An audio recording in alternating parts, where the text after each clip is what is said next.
What's going on, guys? It's Ocean RDC here with Redline Gaming here at the Final Dungeon, and I'm here with Vafa, which I want to say I lost a bet to. I dangled the carrot in front of him. He's been begging for a deck profile, and I said, Vafa, if you 4-0 with this deck, then I'll give you the deck profile. And so he 4-0'd, and now we're doing the deck profile. So Vafa, I'm going to let you take it away, explain what this deck is and your matchups. It is a local, but nevertheless, you did 4-0, so here's me paying my side of the bet. Alright, so I played Gravekeepers. This is my favorite deck ever. Please do not take this to a competitive event. This was just a casual event at locals. I went against good decks, but don't take this to a regional. You're probably going to lose and scrub out. I went against 2 Sky Strikers, 1 Dark Warrior, and 1 Burning Abyss. Okay. So let's get into the cards. Alright. You play 3 Commandant and 3 Recruiter. These are the only 3 of Gravekeepers you need to play. For me, I played because they search your deck. Commandant searches Necro Valley, Recruiter searches everything else. We play 2 Headman and 2 Spiritualist. So some were underwhelmed by the new support. I think it's perfect because it fills holes the deck had. One problem the deck had before was immediate recovery. You had Delay, but it adds it to your hand and you had to normal summon them 1 by 1. And you had Rite of Spirit, but that was a trap. So Headman's a monster reborn on summon. And it's an if, so it can't miss time, thankfully. And Spiritualist, some play 3 of this. I only play 2 because its sole purpose is just a fusion. And when you already have the fusion on the field, this is a dead draw. And it's nice to have a backup, but that's why I played 2 and not 3. Then we still play 1 Descendant. He is just good for popping things. The problem with him before was it was hard to get another Gravekeeper on the field because you either had to flip Spy and wait for it to resolve, but now with Headman, you can just bring them back from the grave, tribute the Headman and pop a card. We still play 1 Heretic. I was a little underwhelmed by this card when it first came out in 2014 because it's unaffected by Necro, but it's so good against back row, and like in Sky Strikers, your opponent can't Afterburner it and they can't Widow Anchor it. And it also doesn't lose attack points from Shizuku. And then the last card we play is 3 Gamma and the Driver. Because a lot of times what happens is I'll try to discard Commandant to search Necro Valley, or I'll play the spell card to search a Gravekeeper, and as soon as your opponent sees you're playing this deck, they'll try to Ash it so you don't get to Necro Valley, and you can just Gamma them because you don't have a monster on board a lot of times when you're trying to search. Plus it's good going second and it can't get called by the Grave. So that's it for the monsters. For spells, we obviously play 3 Necro Valley.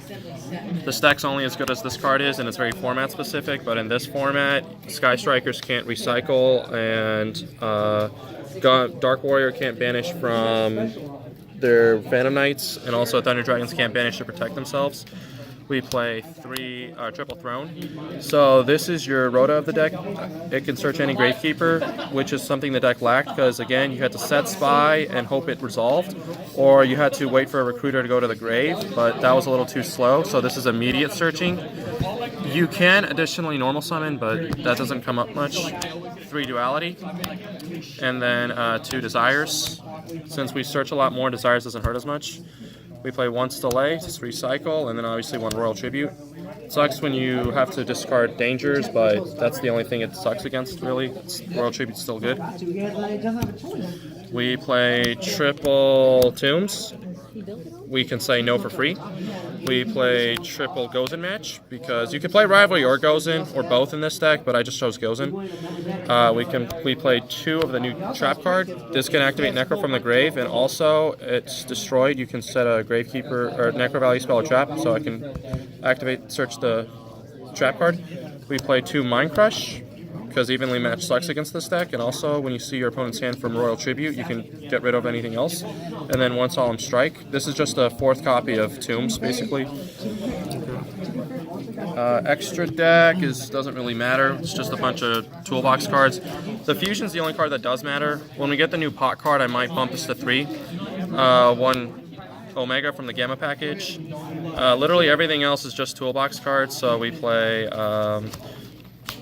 well, this is also something else you can make to get Recruiter in the grave faster. Everything else, though, doesn't matter. Just whatever you need, whenever you need it. Utopia package, Abyss Dweller, Silent Honor Arc, Baguska, Castel, and Floodgate against most meta matchups. Your side deck's a lot more flexible. I played triple Turtle, triple Eater of Millions, Inspector Border. This is good against Thunder Dragons and also Ultrageists. Exes Encore for the Dark Warrior. If you have Necro Valley on the field and Encore, your opponent can't get the materials back. And then triple Anti-Spell Fragrance for your Sky Striker matchup.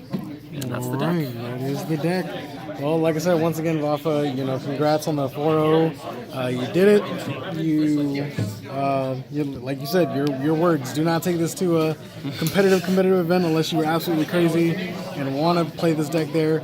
This is a good list for every local if you just want to go completely rogue and stun your opponents. But yeah, that's the deck profile, guys. I appreciate it, Vafa, and leave comments in the comment section below.